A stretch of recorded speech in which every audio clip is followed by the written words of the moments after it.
It was 2:47 a.m. when the encrypted satellite phone rang inside the heavily secured presidential residence in Ouagadougou. The sound pierced through the silence like a warning shot. President Ibrahim Traoré awoke instantly, instincts sharpened. By years of military discipline, no one called on that line unless the world was about to shift. Within seconds, he was upright, the cold floor biting against his feet as he walked toward the communications room. Robe clinging to his frame, heart pounding with urgency. Only 5 international leaders had access to that number, and when the screen lit up with the caller's origin tier, he knew this wasn't a courtesy call. The voice on the other end was calm, but heavy with urgency. It was Iran's defense minister, speaking directly and without prelude. "Mr. President," he began, "as we speak, Israeli warplanes are striking multiple cities in our country. But this is no longer just about us. Israeli intelligence and military operations are expanding into Africa." Traoré's brow furrowed. Africa had long been the world's geopolitical playground, but this was different. This wasn't foreign aid disguised as influence. This was war creeping in through the back door. The Iranian minister continued, his words like slow-burning fire. "We have credible intelligence Israeli units are operating across the continent. They've built covert hubs in at least 11 African nations, using ports, airstrips, and telecom networks, surveillance, weapons shipments, even training local forces. They're turning your continent into their next frontier." The president's fingers tightened around the edge of the desk.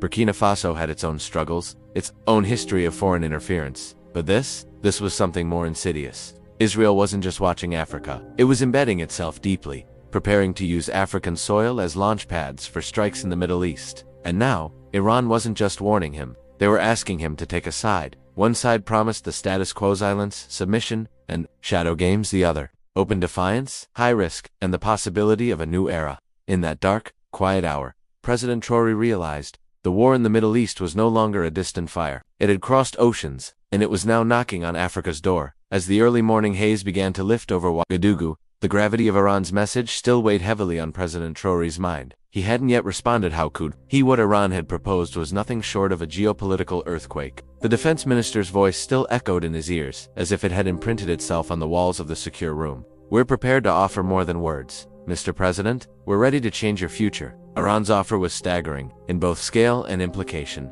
First, missile defense systems, the kind usually reserved for regional superpowers. Advanced radar networks, surface-to-air batteries, mobile interceptors, all designed to neutralize airborne threats. Burkina Faso would be untouchable from the skies, the minister had said. Second, energy independence. Iran promised access to cutting-edge technology for refining oil, developing solar fields, and even nuclear research assistance under peaceful frameworks. No more reliance on Western petroleum giants or unstable energy imports. And finally, a strategic alliance, full partnership in a rising bloc aimed at resisting foreign militarization in Africa. But then came the ask. Iran wanted access to airspace for defensive operations. They wanted to station intelligence and military advisors on the ground. And perhaps most symbolically dangerous of all, they wanted diplomatic backing on international stages. From the UN to the African Union, it was a deal cloaked in opportunity, but dripping with risk. By 4:30 a.m., the presidential cabinet room was filled with hastily summoned ministers, senior military officials, and intelligence chiefs. No one had slept, and the tension in the room felt like flint waiting for a spark. Traoré stood at the head of the table, face unreadable, voice low and composed. "Iran has made us an offer. Protection, resources, power. In return, they want our cooperation and our allegiance." Gasps and murmurs rippled through the room.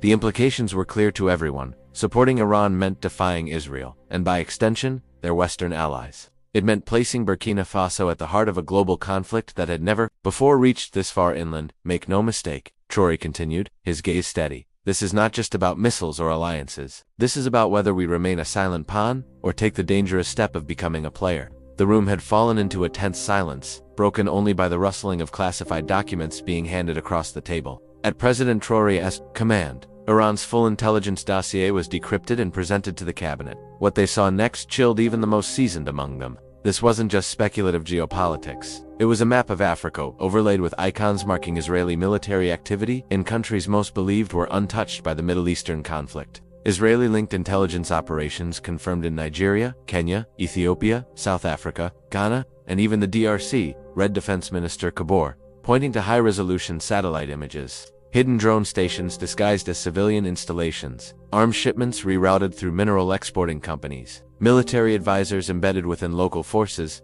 training select units loyal to foreign interests. These are not support missions, he added grimly. They're strategic footholds. Foreign Minister Diallo spoke next, voice laced with disbelief.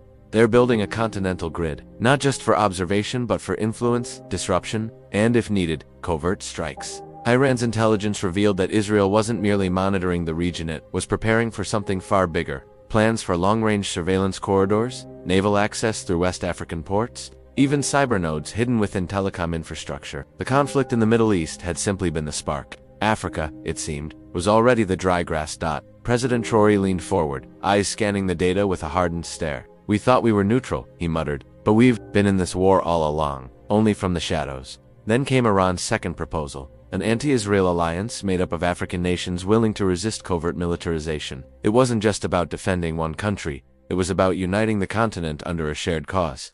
A defensive coalition backed by Iranian technology, intelligence, and economic cooperation. Surveillance infrastructure would be to monitor foreign activity instead of being monitored. Strategic bases across West and Central Africa would be repurposed, not for foreign interests, but for African sovereignty. Some in the room were skeptical. This could invite retaliation, one minister whispered, but others nodded slowly. For the first time, someone was offering Africa a seat at the table, not as a bystander, but as a stakeholder. Traoré's voice broke the silence. If this intelligence is true, then we're not choosing war. We're finally recognizing the one already being fought on our soil. President Traoré didn't sleep the rest of that night. By sunrise, his decision was made, but it wouldn't be one taken alone. He ordered the immediate dispatch of encrypted messages to fellow African heads of state, inviting them to join a secure video conference within 48 hours. His message was simple, but urgent. This is not just about Burkina Faso. Africa is under quiet siege, and we must face it together. When the African Union convened the emergency session days later, the tension was palpable. Iran's representatives presented their findings before a panel of African leaders, many of whom had no prior knowledge of the extent of foreign operations inside their borders. The evidence was irrefutable. Satellite imagery, intercepted communications, financial trails, all pointing to a sprawling web of Israeli influence across the continent. Some countries were stunned into silence. Others, particularly those already suspicious of foreign partnerships, demanded immediate action. Iran's proposal to the OH went beyond military support. It was a long-term vision, a new African defense framework, powered by indigenous control and backed by Iranian technology. It offered energy independence, intelligence sharing systems, and cybersecurity infrastructure, all without demanding political allegiance. Only continental sovereignty. The reaction was mixed. Nations with deep ties to the West hesitated, fearing sanctions or diplomatic fallout. But a growing bloc, led by Burkina Faso, Mali, Chad, and parts of East Africa, committed to the idea. Within 6 months, a continental shift had begun. Israeli advisors were quietly expelled from several countries. Unauthorized intelligence posts were dismantled. The African Union established a new protocol requiring full transparency from any foreign military actor operating on the continent. A coalition task force began monitoring activities across key borders and ports. But the cost was steep. In the following months, President Traoré survived 3 assassination attempts, each more sophisticated than the last. Cyber attacks targeted Burkina Faso's banking and infrastructure networks. Western powers imposed quiet economic pressure, freezing aid and trade agreements. But inside the country, Traoré's popularity soared. His defiance had become a symbol, not just of resistance, but of pride. 1 year later, as he stood before the United Nations, Traoré's voice echoed with conviction. We were never truly neutral. We were simply unaware. Today, Africa is no longer a battlefield for others. We are now players in our own story. And for the first time in decades, the world listened.